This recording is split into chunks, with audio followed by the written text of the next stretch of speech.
Hey guys, today I'm doing a review on The House by Christina Lauren. And I actually chose to read this book because last year one of the books by Christina Lauren, Autobiography, was my pick of the year as the best book that I read. And so I wanted to read more from this author. And this did not disappoint. It was quite good. It wasn't as good as Autobiography, but I really did enjoy this. This is a YA horror, and it was a really good time. I want to talk about this, but I do want to kind of warn that there's going to be probably some spoilers just because this book doesn't have much to say in the blurb about what this is.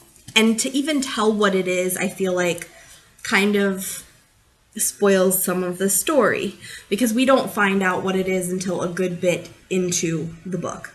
But I feel like I can't really talk about it and tell you how amazing it is without talking about what it is. So if all you wanted to know is if I loved it, I did, and I recommend it.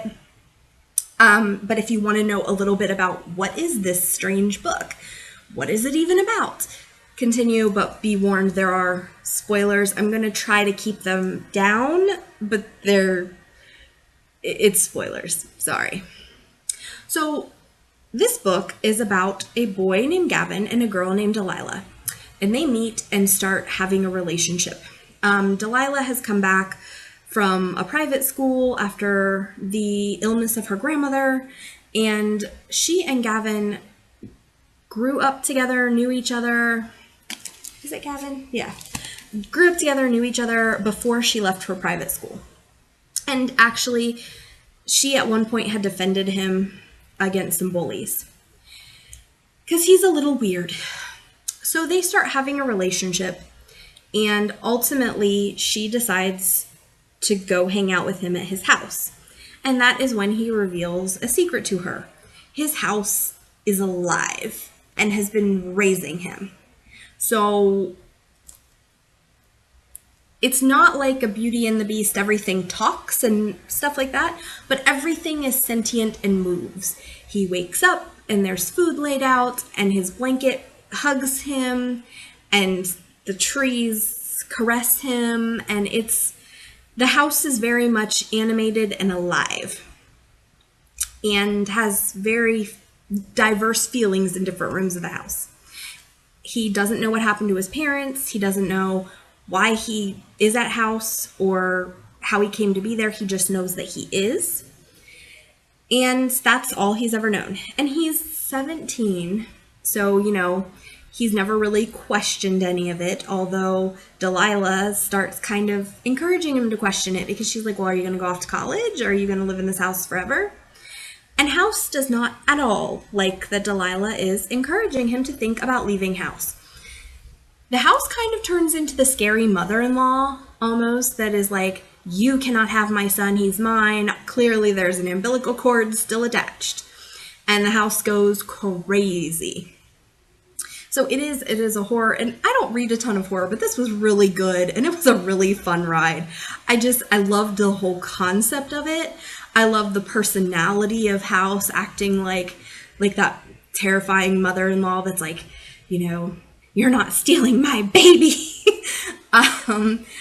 And I liked how Gavin was very oblivious to it at first. He's like, oh no, House just loves me, and she's just jealous, and she's just gonna have to learn to share us, or to share me with you, and it's okay. House will get over it. This is just the first time I've dated anybody. And at first Delilah really likes the house too, and then she starts to see that this house is a little bit creepy, scary, and potentially dangerous. So I don't have many complaints about this book. I thought it was very well done and a lot of fun. One thing I will say is there are characters that are really important to the end of the book that aren't really developed as much as I would have liked to see them earlier on. People who kind of help them with House at the end. And they didn't get as much time early on as I would have liked. They're there, but they're very in the background, and I didn't necessarily think there was enough lead up into that, so the end maybe felt a little clunky to me.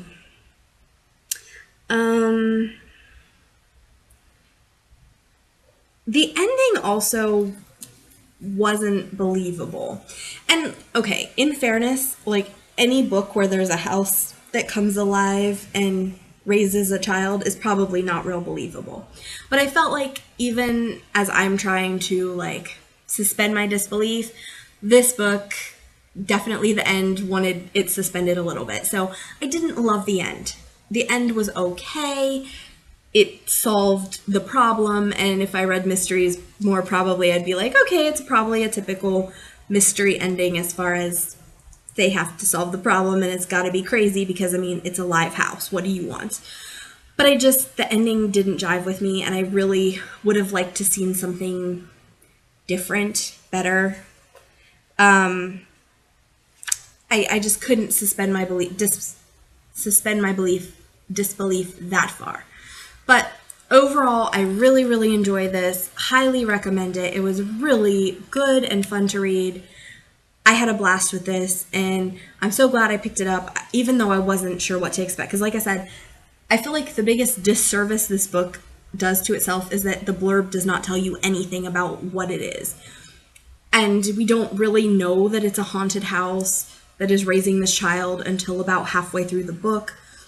Whereas I feel like if they'd have put that in the blurb, I'd have been even more down with it, because I was kind of hesitant when I picked this up. I'm like, I wanted to read more by Christina Lauren. It's a horror. That's cool. I thought it was like a ghost story, but I was way more on board with what it turned out to be. So this was so good. I do recommend it. Again, a couple minor things that I didn't love, so I couldn't quite give it a 5 out of 5, but it was definitely a solid 4. A great time. I loved it. I think I read it in 2 days. And I would recommend it. And I did. I've recommended it to several of my friends. I've been like, hey, you like horror? I gotta tell you about this book I just read. All right, guys, my social media is below. Please like and subscribe. Talk to you next time. Bye.